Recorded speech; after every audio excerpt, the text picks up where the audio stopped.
ओम सजात्म स्वरूप परम गुरु शुद्ध चैतन्य स्वामी नमः।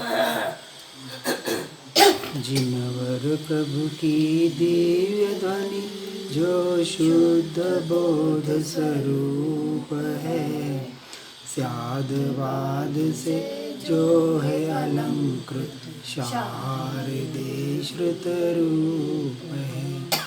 सिद्धांत गुण पर्याय चतु अनुयोग में विस्तार है। महिमा मई जिनवाणी माँ को वंदना शतवार है, वंदना शतवार है। श्री समय नियम सार जी के व्यवहार चारित्र अधिकार में हमने कल देखा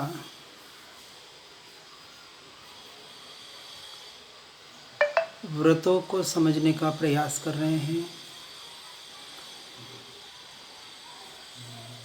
अहिंसा व्रत, सत्य व्रत, अचौर्य व्रत, 3 व्रत को हमने देखा।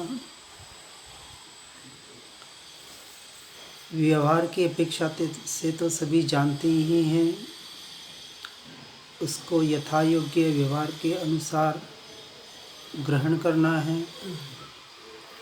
परंतु यहाँ भावलिंगी मुनिराज साथ साथ में निश्चय की अपेक्षा से व्रतों का स्वरूप बता रहे हैं। 5वें गुणस्थानक में देशवीरति में अनुव्रत होते हैं और 6ठे गुणस्थानक में सर्वसंग परित्याग रूपी सर्ववीरति में महाव्रत होते हैं। परंतु व्यवहार चारित्र बताने के पहले जो 3 अधिकार लिए, क्यों लिए, समझना बात को। ये जो 5वें 6ठे गुणस्थानक की बात बता रहे हैं, अब कब? पहले जीव अधिकार बताया, फिर अजीव अधिकार बताया और फिर शुद्ध भाव अधिकार बताया। क्रम है। जीव अजीव की यथार्थ पहचान नहीं होगी, भेद ज्ञान भेद विज्ञान नहीं होगा, स्वयं के आत्मा के स्वरूप का, स्वभाव का, शुद्ध भाव की पहचान नहीं होगी, यानी सम्यक दर्शन नहीं होगा, उसे व्यवहार चारित्र भी नहीं है। यहाँ गाथा 59 गुण 60 में बता रहे हैं, स्त्रियों का रूप देखकर उनके प्रति वांछा भाव की निवृत्ति, वह अथवा मैथुन संज्ञा रहित जो परिणाम, वह चौथा व्रत है।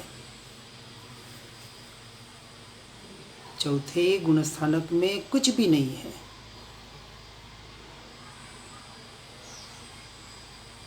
पांचवें गुणस्थानक में देशवीरति यानी संपूर्ण ब्रह्मचर्य का पालन 6ठी प्रतिमा में होता है। उसके पहले दूसरी प्रतिमा में परस्त्री का, वेश्यागमन का त्याग होता है। 5वीं प्रतिमा में दिवा मैथुन यानी अथवा रात्रि भोजन का त्याग होता है। सम्यक दृष्टि की बात बता रहे हैं वीरति के आधार पर। उसके पहले भले हो, उसका निषेध नहीं है,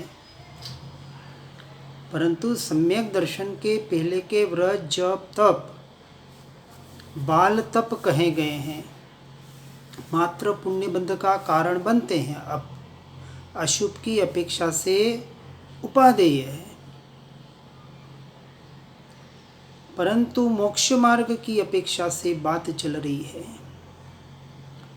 कर्मों के संवर और निर्जरा की जब बात होती है, वह सिर्फ और सिर्फ सम्यक दृष्टि को होती है। इसलिए सम्यक दर्शन का जो महत्व व्यवहार निश्चय दोनों, क्योंकि निश्चय वाले के व्यवहार सम्यक दर्शन होता ही होता है।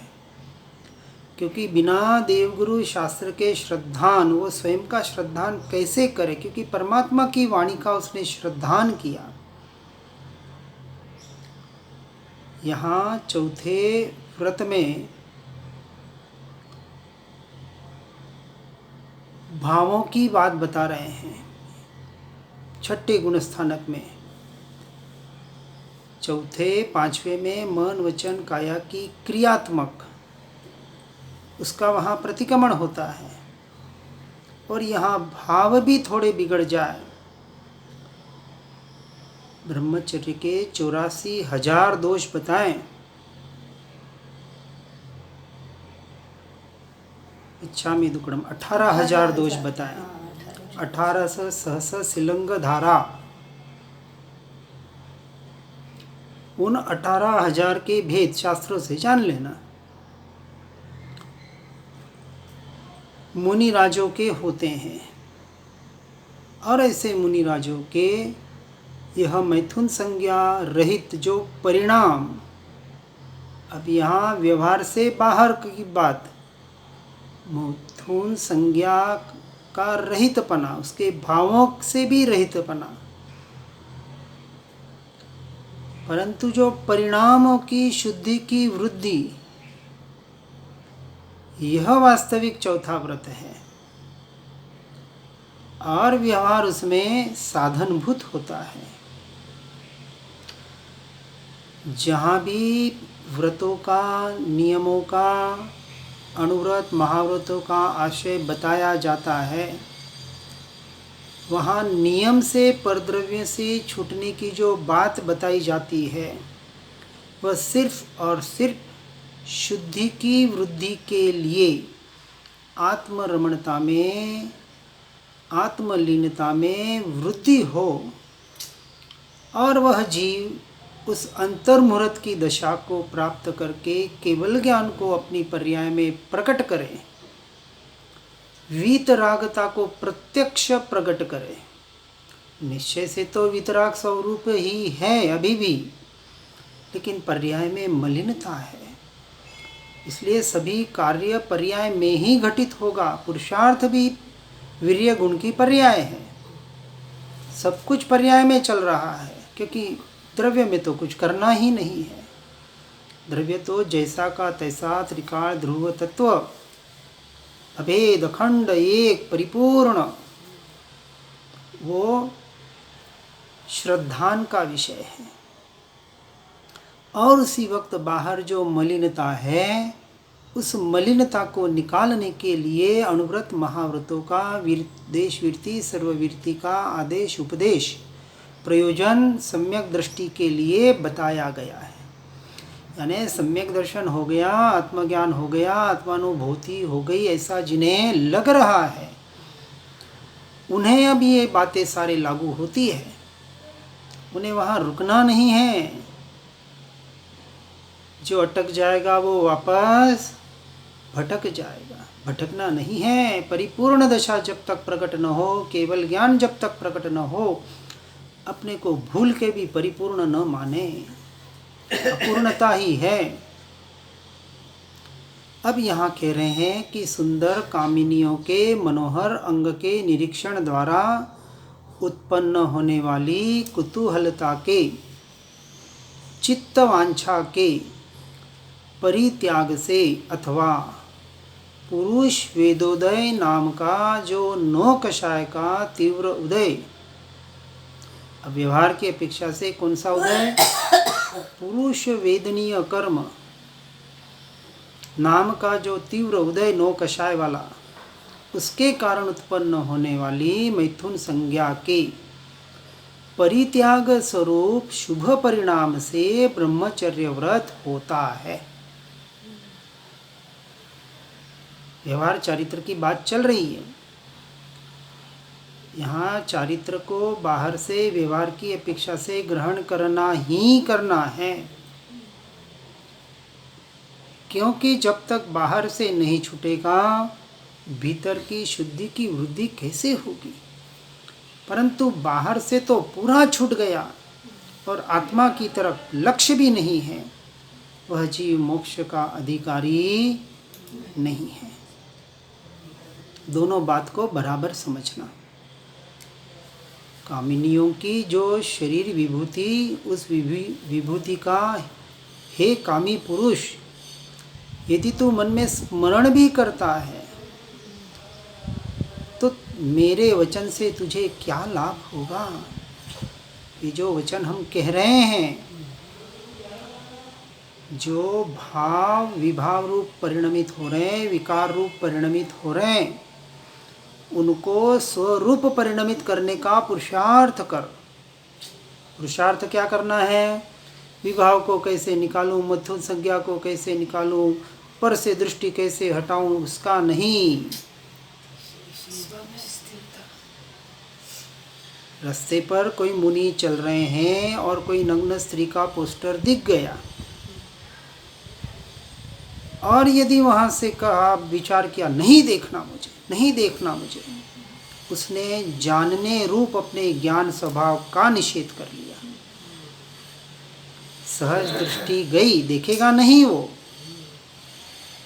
देखने का प्रयास कर रहा है तो उसमें मोह पड़ा हुआ है, आसक्ति पड़ी हुई है।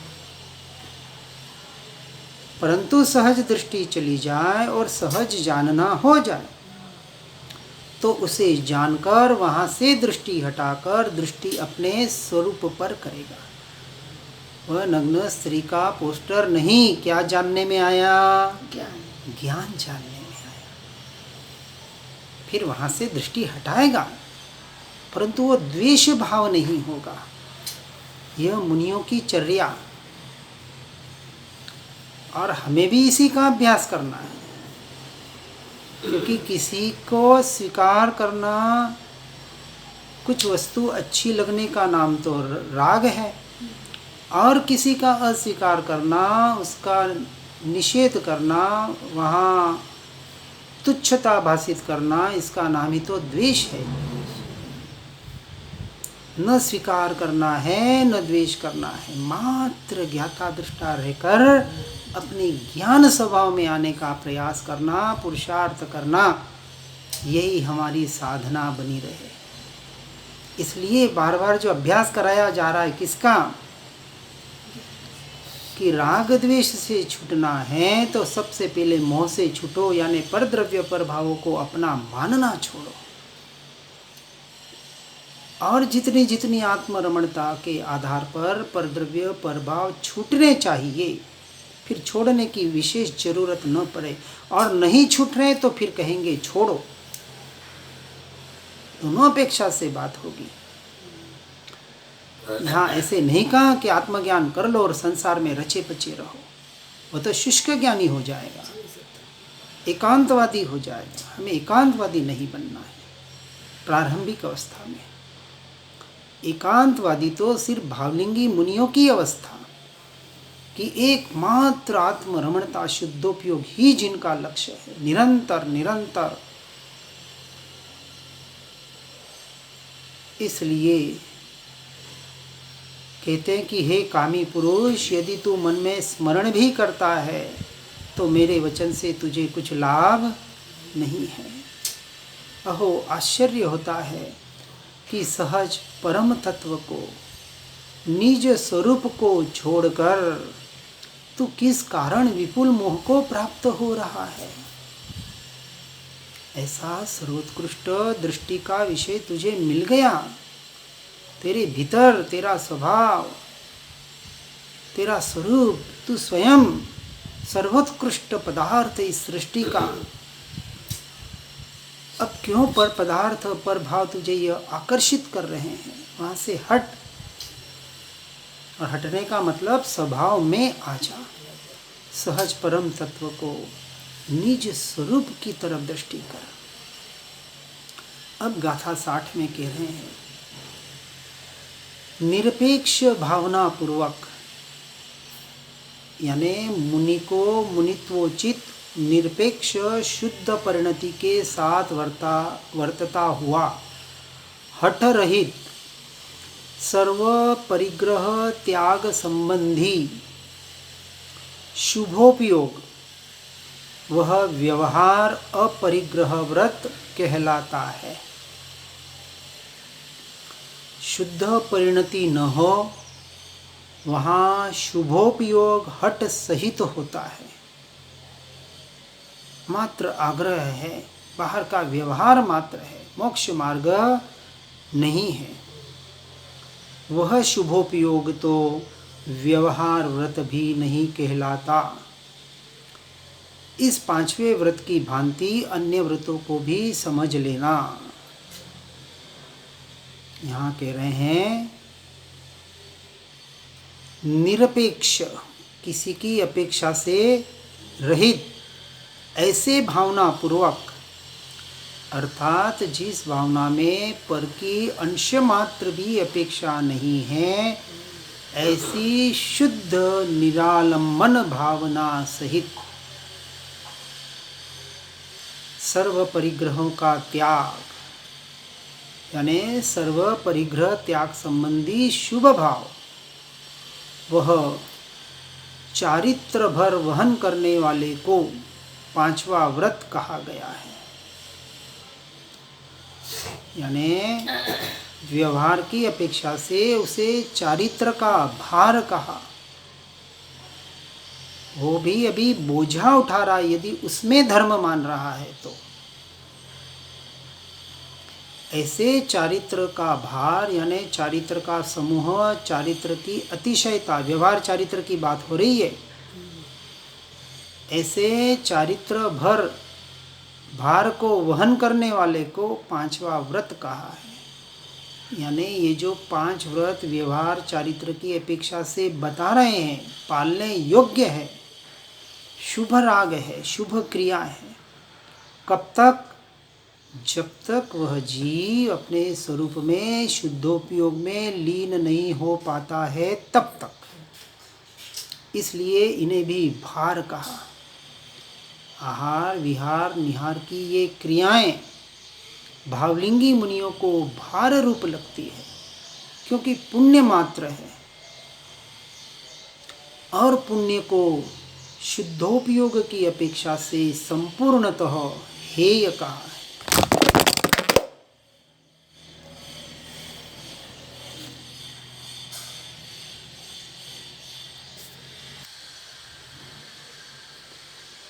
तो यहाँ कह रहे हैं उसके आशय को यथार्थ रूप से समझने का प्रयास करना है।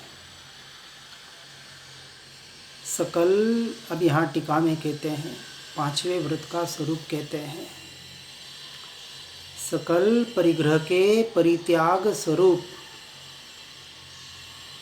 बहुत गहराई से समझने का विषय है। मोक्ष मार्ग में आगे बढ़ने के लिए सम्यक दर्शन सहित जो व्रतों का विषय उसे बताया जा रहा है, ऐसे सकल परिग्रह के परित्याग स्वरूप निज कारण परमात्मा के स्वरूप में अवस्थित, यानी स्थिर हुए परम संयमियों को, ये संयमाचरण चारित्र का विषय चल रहा है। चौथे में स्वरूपाचरण चारित्र। अब आगे बढ़ने के लिए साथ साथ में, अब सम्यक दर्शन हुआ नहीं हुआ इसके भेदों में न अटकें, और इस संयमाचरण चारित्र को भी साथ साथ अपने जीवन में व्रतों को ग्रहण करने का जरूर प्रयास करें। व्रत ले नहीं ले वो आगे की बात। व्रत नहीं लिए इसका मतलब ये नहीं कि आचरण नहीं कर सकते, जीवन में लाने का जरूर प्रयास करें, ज़्यादा से ज़्यादा जितना हो सके उतना। परंतु किस लिए? इसलिए बार बार बता रहे हैं यहाँ मुनिराज, सकल परिग्रह के परित्याग स्वरूप ये व्यवहार निज कारण परमात्मा के स्वरूप में अवस्थित, यानी स्थिर हुए परम संयमियों को, ऐसे संयमी जीवों को जो निज स्वरूप में निरंतर लीन हो रहे हैं, परम जिन योगीश्वरों को सदैव निश्चय व्यवहारात्मक सुंदर चारित्र भर वहन करने वालों को बाह्य अभ्यंतर 24 प्रकार के परिग्रह का परित्याग ही परंपरा से पंचम गति के हेतुभूत, ऐसा यह पांचवा व्रत है। यहाँ शुभोपयोग रूप व्यवहार व्रत शुद्धोपयोग का हेतु है, क्योंकि आत्मरमणता के लक्ष्य से किए जा रहे हैं, और शुद्धोपयोग ही मोक्ष का हेतु है। शुभोपयोग नहीं, यह साधन है। साध्य तो शुद्धोपयोग ही है जो मोक्ष का हेतु है। ऐसा गिनकर यहाँ उपचार से व्यवहार व्रत को मोक्ष का परंपरा हेतु कहा गया है। वास्तव में तो शुभोपयोगी मुनि को मुनि योग्य शुद्ध परिणति ही, यानी शुद्धात्म द्रव्य का अवलंबन करती है वह परिणति, वही विशेष शुद्धि रूप शुद्धोपयोग का हेतु होती है, और वह शुद्धोपयोग ही मोक्ष का हेतु होता है। यानी संवर निर्जरा का कारण यह बाहर की क्रिया नहीं, बाहर की क्रिया के माध्यम से जो अंतर परिणति की शुद्धि की वृद्धि हुई, आत्मरमणता हुई, जितनी आत्मलीनता हुई, वह संवर और निर्जर का कारण बनेगी। इस प्रकार इस शुद्ध परिणति में रहे हुए मोक्ष के परंपरा हेतुपने का आरोप उसके साथ रहने वाले शुभोपयोग में करके व्यवहार व्रत को मोक्ष का परंपरा हेतु कहा जाता है नहीं, परंतु आरोपण किया जाता है, क्योंकि अभी साधन है। बिना साधन साध्य तक नहीं पहुंच सकते, लेकिन एक बार साध्य तक पहुंच गए तो फिर साधन की जरूरत रहेगी नहीं रहेगी। और जिन्हें अभी तक साधन की जरूरत पड़ रही है, उन्हें पुरुषार्थ के द्वारा उसे भी निकालने का प्रयास करना है। जहाँ शुद्ध परिणति ही न हो, वहाँ वर्तते हुए शुभोपयोग में मोक्ष के परंपरा हेतुपने का आरोप भी नहीं किया जा सकता। देखो कितनी गहरी बात बता रहे हैं। व्यवहार के बगैर काम नहीं चलेगा, परंतु व्यवहार में अटक कर भी काम नहीं चलेगा। इसलिए कहा व्यवहार के बगैर कार्य नहीं होता, परंतु व्यवहार से भी कार्य नहीं होता।